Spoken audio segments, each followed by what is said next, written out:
Welcome to CW 2.4. Today we'll be finishing up solving these polynomial equations, and notice how this is a pretty advanced equation.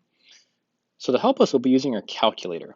So I want you to get out your calculator, or you can use your calculator app, and we're going to type this thing into the graphing feature. So I'll put a note, we're going to graph this thing. So here's my calculator, I typed it in. There's our graph. Kind of looks like an interesting parabola, and I'll zoom in here. Kind of does look like one. So let's do the root. Your calculator might do this. That's kind of weird. If that happens, just make it 2. It really should be exactly 2, but this calculator is being kind of weird. I'm not too sure why it's doing that. So I'm going to do a quick sketch of what I saw here.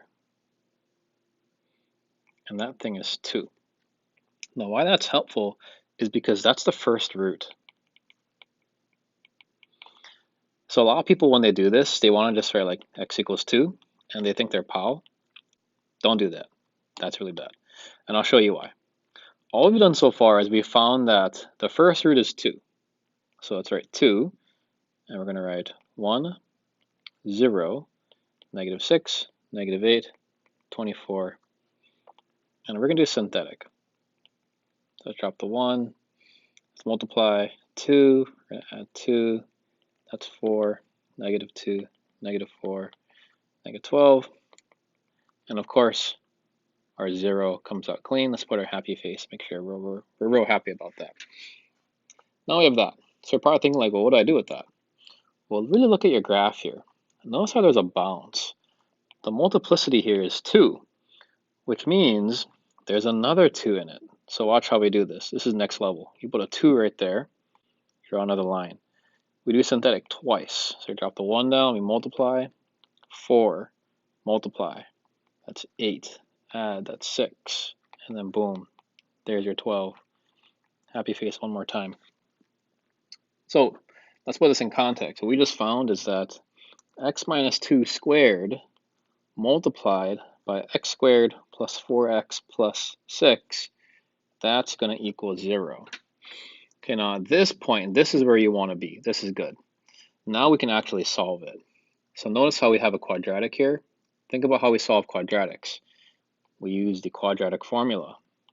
X equals negative v plus minus the square root b squared minus 4 times 6 is 24 all over 2. And you're probably thinking like, oh, that's weird. It's going to become out imaginary.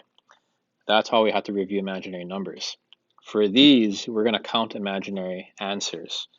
So this is the root of negative 8, which is 2 root 2i. That's all over 2. So there's our answer right there. Negative 2 plus or minus root 2i. So in these questions, I know it doesn't say here like much detail, but on your test, I would make it clear that we're going to include imaginary and real answers. And that's very common for this particular unit, and that's how we have to review imaginary numbers before we got to this unit. So our answers are going to be x equals 2, negative 2 plus or minus root 2i. So that's why for this question, really write this down. The calculator will only help you find, or helps you find, the first or even the second root. You got to do the rest by hand because the calculator can't generate these. This is all done by hand. The calculator can't do that for you. So really make sure you're aware of that. I don't want to see any of you writing like x equals 2 when you do your calculator work for this one. Here's our next one. Find a third degree polynomial with the roots 2, 2 plus I. So third degree, that's actually going to indicate that there should be 3 roots. And actually, if you look at this one, you see how this is the 4th degree? That indicates there should actually be 4 roots, and you're probably thinking like, well, there's only 3 right here. That's because this 2 had a multiplicity of 2, so this 2 gets counted twice because of this right here. But anyway, that's a quick hint for you. Whenever you see this third degree, that's how many roots there are going to be. Now they gave you 2 and 2 plus I. And what's really cool is that actually implies that 2 minus I is also a root. And these are actually called conjugate pairs, meaning they always come together in pairs. They're like really good friends that never leave each other. And that's actually happening from the quadratic formula, this plus or minus. That will always create conjugate pairs, and that's how this occurs. So essentially, we're trying to go backwards now. So there are two methods I'm going to show you.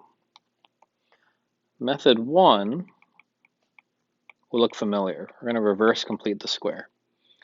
We're going to write x equals, you're going to take these two, the challenging roots, and reverse it.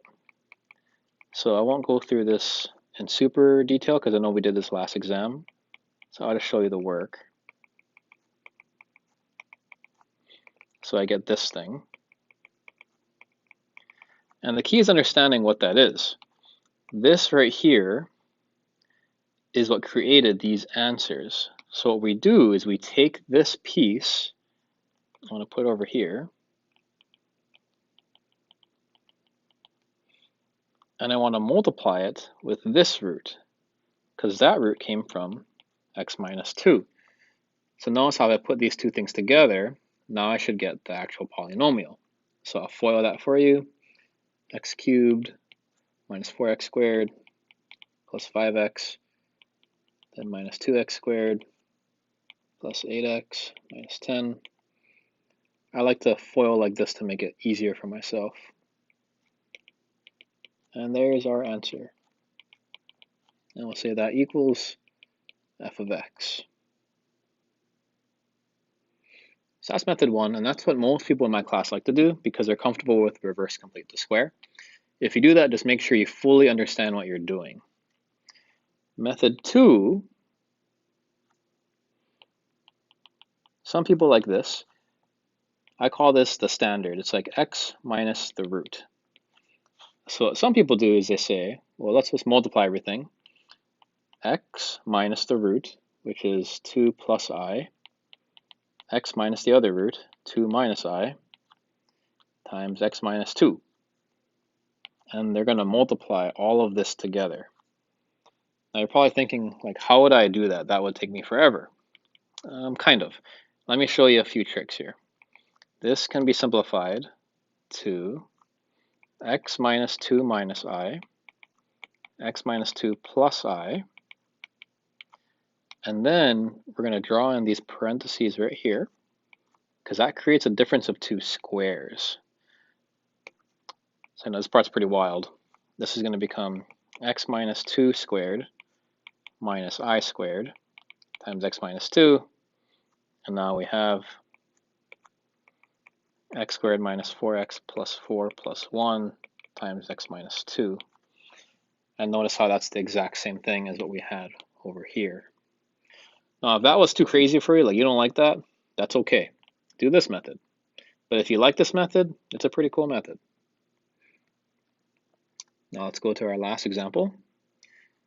Find a 4th degree polynomial, real coefficients, and it has -2, 2, and I is a 0. So if the zeros are -2 and 2 and I, the 4th one, right, because notice how there are 4 answers or 4 roots, has to be -I, because these are going to be your conjugate pairs. So it's always going to happen whenever you have a radical. So it's like I or any like root something, they're going to come in a plus or minus pair like that. And let's put it together. We're going to write f of x. Now for this one, notice how these are actually pretty easy zeros. So I'm actually not going to do method 1. I know a lot of you would want to do that, but I'm going to show you how method 2 right here, x minus the root, that's going to be a good way to do this. So again, I'll write x minus the root method. X plus 2 is what generates this thing. X minus 2 generates this thing. And then x minus I, x plus I. So notice how if the roots are pretty simple like that, that's a pretty cool method. Like, it's pretty fast. Now, there's one thing I didn't really talk about, Look at the very end. It says f of 3 is negative 150. Why would they tell you that? Well, I'll tell you right now. Well, the reason they gave you that is to tell you the stretch. Okay, you might be thinking, like, what's a stretch? That's essentially this a at the front, that there's a possibility that this polynomial has some coefficient at the very front. So we got to figure that out later. Okay, so for now, let's not worry about it. Let's put that on the side. Look how easy this is to multiply. That's just x squared minus 4. This is x squared plus 1. You can go a little further now. That's a x to the 4th minus 3x squared minus 4. So at this point, we got to figure out, is there an a? Like, what is that? So we plug it in. Negative 150 is equal to a, I'll leave that black, and plug in 3. So this would be 81 minus 27 minus 4. And you have a calculator, but hopefully you can do this without one. That's just times 50. So we did get an a. A is negative 3. So what you want to do is you plug it back in right there. And here's our function. Negative 3 times x to the 4th minus 3x squared minus 4. Now, I'm okay with this answer on tests, quizzes, and classwork. So answer is okay. However, for my math lab, they have a hard time reading the factored version, so you're going to have to actually write it out. My math lab would want negative 3x to the 4th plus 9x squared plus 12. So make sure you're aware of that for your homework. Okay, so that's it. If you have any questions, please ask in the class.